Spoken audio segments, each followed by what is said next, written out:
रात के ठीक 2:13। शहर की वो गली जहां दिन में ऑटो की आवाजें गूंजती थीं, उस वक्त इतनी शांत थी कि अगर कोई सांस भी तेज ले ले तो वो आवाज दूर तक चली जाए। हवा चल रही थी लेकिन पेड़ हिल नहीं रहे थे, जैसे हवा को भी उस गली में आने की इजाजत नहीं थी। और तभी मकान नंबर D5 की तीसरी मंजिल पर लाइट जल गई। उस घर में पिछले 7 सालों से कोई नहीं रहता था। बिजली का कनेक्शन काट दिया गया था, मीटर हटाया जा चुका था, दरवाजों पर ताले जंग खा चुके थे। फिर भी लाइट जली, पीली कमजोर सी रोशनी, जैसे किसी पुराने बल्ब की आखिरी सांस। और उस रोशनी में खिड़की के सामने एक आकृति खड़ी थी। न वो साफ दिख रही थी, न पूरी तरह अंधेरे में थी, बस एक स्थिर परछाई। नीचे से देखने पर ऐसा लगता था जैसे वो आकृति गली को नहीं बल्कि किसी खास बिंदु को देख रही हो, उसी जगह को जहां सालों पहले एक शरीर पड़ा मिला था। उस रात एक आदमी ने अपनी बाइक रोक दी। उसने बाद में बताया कि उसे लगा जैसे किसी ने उसे पुकारा हो, लेकिन आवाज नहीं आई, सिर्फ एक दबाव सा महसूस हुआ। जब उसने ऊपर देखा तो उसका गला सूख गया, क्योंकि परछाई ने अपना सिर धीरे धीरे नीचे झुकाया, जैसे उसे देख लिया हो। अगले ही पल लाइट बंद हो गई और गली फिर से वैसी ही हो गई जैसी कभी थी। लेकिन उस आदमी की जिंदगी उस पल के बाद कभी पहले जैसी नहीं रही, क्योंकि यही वो समय था, 2:13। वही समय जो इस कहानी में बार बार लौटता है। इससे पहले कि कोई समझ पाता कि उस घर में आखिर हो क्या रहा है, हमें कई साल पीछे जाना होगा। उस वक्त मकान नंबर D5 मनहूस नहीं कहलाता था। वो एक सामान्य सी बिल्डिंग थी, 4 मंजिल, सफ़ेद रंग जो अब पीला पड़ चुका है। तीसरी मंजिल पर एक किराएदार रहती थी। नाम था चंद्रिका। चंद्रिका भीड़ में खो जाने वाली लड़की थी, ऐसी जिसे आप रोज देखें और फिर भी पहचान न पाएं। वो सुबह ऑफिस जाती थी, शाम को ठीक समय पर लौटती थी। न किसी से झगड़ा, न किसी से ज्यादा दोस्ती। लेकिन उसकी एक आदत सबको अजीब लगती थी। हर रात वो खिड़की के पास खड़ी रहती थी, घंटों, न फोन हाथ में, न कोई किताब, बस गली को देखती रहती थी। पहले लोगों ने सोचा कि शायद अकेलापन है, शायद किसी का इंतजार, लेकिन धीरे धीरे उसकी आंखों में कुछ और दिखने लगा। डर नहीं, बेचैनी नहीं, बल्कि जैसे वो किसी पल के लिए खुद को तैयार कर रही हो। समय के साथ उसके घर से आवाजें आने लगी। रात के समय कभी कुछ घिसटने की, कभी किसी भारी चीज के गिरने की, कभी दीवार पर कुछ टकराने की। एक बार तो पूरी बिल्डिंग की नींद खुल गई। लोग बाहर निकले, तीसरी मंजिल की लाइट जली हुई थी, लेकिन दरवाजा नहीं खुला। अगली सुबह सब कुछ सामान्य था। चंद्रिका ऑफिस गई, मुस्कुराई, ऐसे जैसे कुछ हुआ ही ना हो। लोगों ने सवाल पूछना बंद कर दिया, क्योंकि शहर में जो ज्यादा सवाल पूछता है उसी को समस्या माना जाता है। फिर एक दिन चंद्रिका ने छुट्टी ले ली, पूरा दिन घर में रही। शाम को उसने नीचे दुकान से कुछ जरूरी सामान खरीदा। दुकानदार ने बाद में बताया कि वो बहुत शांत थी, लेकिन उसकी उंगलियां कांप रही थी। उस रात तीसरी मंजिल की लाइट देर तक जली रही और फिर ठीक 1:47 पर सीढ़ियों में किसी के चढ़ने की आवाज आई। सीसीटीवी में सिर्फ एक धुंधली आकृति दिखी, चेहरा नहीं, कद नहीं, बस एक साया। 2:13, लाइट बंद, और 2:14 पर पीछे वाली गली में एक शरीर, चंद्रिका। पुलिस आई, कुछ फोटो खींचे, कुछ सवाल पूछे और बहुत जल्दी एक निष्कर्ष निकाल लिया गया, ऊंचाई से गिरना, आत्महत्या। लेकिन कुछ बातें किसी रिपोर्ट में नहीं लिखी गईं। उसके हाथों पर पकड़ के निशान, उसके नाखूनों में किसी और का खून और उसके कमरे में टूटा हुआ फर्श, जैसे किसी ने उसे जबरदस्ती वहां से हटाने की कोशिश की हो। फाइल बंद कर दी गई, मकान D5 खामोश हो गया। लेकिन असली खामोशी मौत के बाद शुरू हुई। पहले किराएदार सिर्फ 5 दिन टिके, उन्होंने बताया कि रात को खिड़की अपने आप खुल जाती है। दूसरे परिवार ने कहा कि उन्हें किसी के खड़े होने का एहसास होता है। तीसरे ने बताया कि हर रात 2:13 पर उनकी घड़ी रुक जाती है, एक ही समय पर। धीरे धीरे कोई भी उस घर में नहीं रहा और तब से हर साल उसी तारीख को तीसरी मंजिल की लाइट अपने आप जलती है, बिना बिजली के, बिना इंसान के। और यही वजह है कि आज भी जब रात के 2:13 होते हैं, कुछ लोग अपनी खिड़कियां बंद कर लेते हैं, क्योंकि उन्हें पता है ये कहानी अभी खत्म नहीं हुई। चंद्रिका की मौत के बाद घर खाली हो गया, लेकिन कुछ चीजें वहीं रहीं। पुरानी लाइटें, टूटी फर्श की तख्तियां और खिड़की के पास वो जगह जहां परछाई खड़ी होती थी।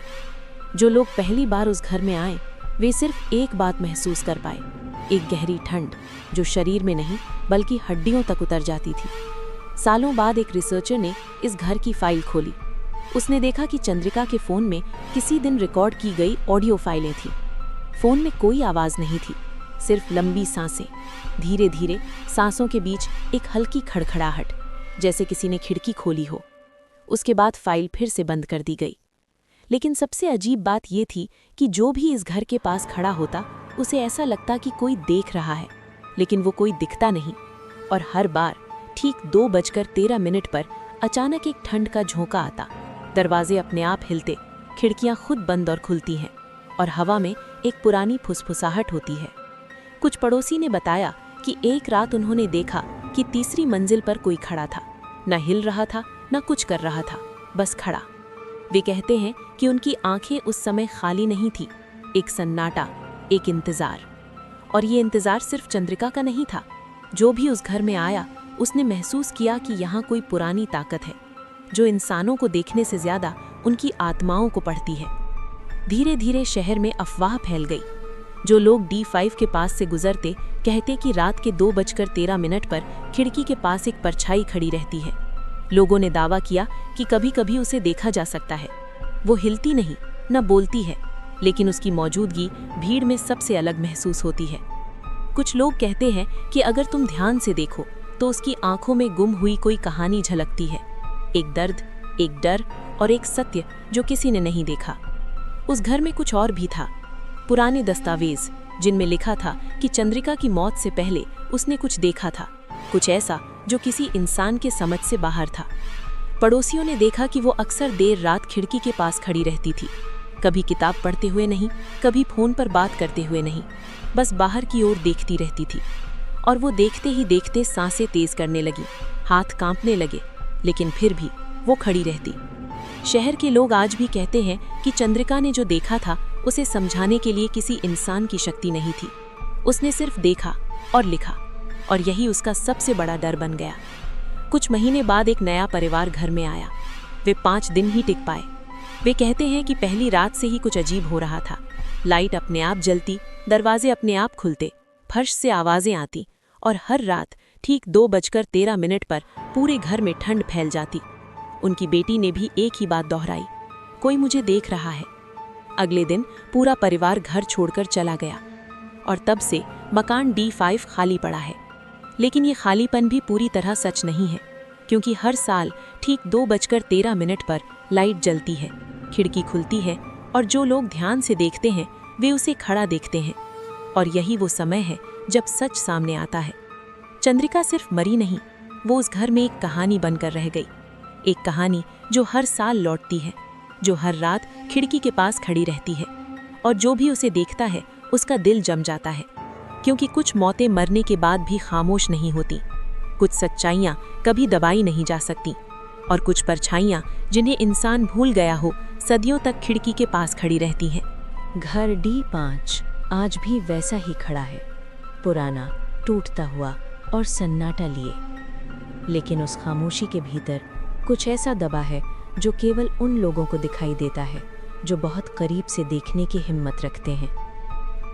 कहते हैं कि रात के 2:13 पर तीसरी मंजिल की खिड़की धीरे धीरे खुलती है, और खिड़की के पास वो परछाई खड़ी रहती है, न हिलती है, न कुछ बोलती है। लेकिन जो भी उसे देखता है उसके भीतर एक डर फैल जाता है जो शब्दों में बयां नहीं किया जा सकता। सालों बाद एक स्थानीय पत्रकार ने सोचा कि ये कहानी सिर्फ अफवाह नहीं है। उसने फाइलें खोली, सीसीटीवी देखा, फ़ोन की पुरानी ऑडियो रिकॉर्डिंग सुनी, और जो उसने पाया उसने अपनी आंखों पर विश्वास नहीं किया। चंद्रिका की आखिरी रात की रिकॉर्डिंग में सिर्फ सांसें नहीं थीं। सांसों के बीच एक धीमी आवाज़ थी, लेकिन वो कोई इंसान की आवाज़ नहीं थी, बल्कि एक पुरानी चेतावनी, एक सावधानी जो उसे बचाने आई थी। फाइलों में लिखा था, कुछ ऐसा है जो इंसान को समझ से बाहर ले जाता है। जो देख ले वो लौट कर नहीं आता, जो मरता है उसकी आत्मा वहीं फंस जाती है। पत्रकार ने जब खिड़की के पास कैमरा लगाया तो उसने देखा कि ठीक 2:13 पर एक परछाई बाहर खड़ी हुई थी। धीरे धीरे परछाई ने अपना सिर झुकाया और उसने महसूस किया कि वो सिर्फ देख रही थी। वो किसी से कुछ नहीं मांग रही थी, बस सच सामने लाने का इंतजार कर रही थी। समय के साथ कुछ और तथ्य सामने आए। चंद्रिका का घर सिर्फ एक सामान्य मकान नहीं था। यहाँ सालों पहले कुछ अजीब प्रयोग हुए थे। कुछ लोग जिन्होंने विज्ञान और रहस्य को मिलाकर मानव मस्तिष्क की सीमाओं को चुनौती दी, यहीं आए थे। वे कहते थे कि जो सच देख ले वो हमेशा के लिए बदल जाता है। और यही सच चंद्रिका ने देखा, कुछ ऐसा जो इंसानी समझ से परे था। उसने इसे छुपाया, लेकिन डरावनी रात ने उसे पकड़ लिया और 2:13 पर वो पल आया जब सच और मौत का फर्क मिट गया। आज भी जो गली से गुजरता है कहता है कि तीसरी मंजिल की खिड़की पर कभी कभी किसी की आंखें चमकती हैं, कभी कभी किसी के चलने की आवाज़ आती है, और जो बहुत करीब जाता है उसका दिल ठहर जाता है, क्योंकि वहाँ खिड़की के पास वो परछाई खड़ी रहती है। वो इंतज़ार करती है, इंसास का इंतज़ार नहीं, वो इंतज़ार करती है सच के लिए। सच जिसे लोग दबा देना चाहते थे, सच जिसे लोग भूलना चाहते थे। लेकिन कुछ सच्चाइयाँ मरने के बाद भी दबाई नहीं जा सकती। कुछ आत्माएं अपने घर को छोड़कर नहीं जाती, और कुछ परछाइयाँ खिड़की के पास खड़ी रहती हैं सिर्फ देखने के लिए। कहते हैं अगर आप उस घर के पास खड़े हैं और रात के 2:13 पर खिड़की की ओर देखते हैं तो आप भी देखेंगे। परछाई नहीं हिलेगी, वो कुछ नहीं बोलेगी, लेकिन आप अपने भीतर एक डर महसूस करेंगे। एक ऐसा डर जो आपको बताएगा कि कुछ सच इतने गहरे होते हैं कि इंसान उन्हें कभी पूरी तरह नहीं समझ सकता। और यही अंतिम रहस्य है।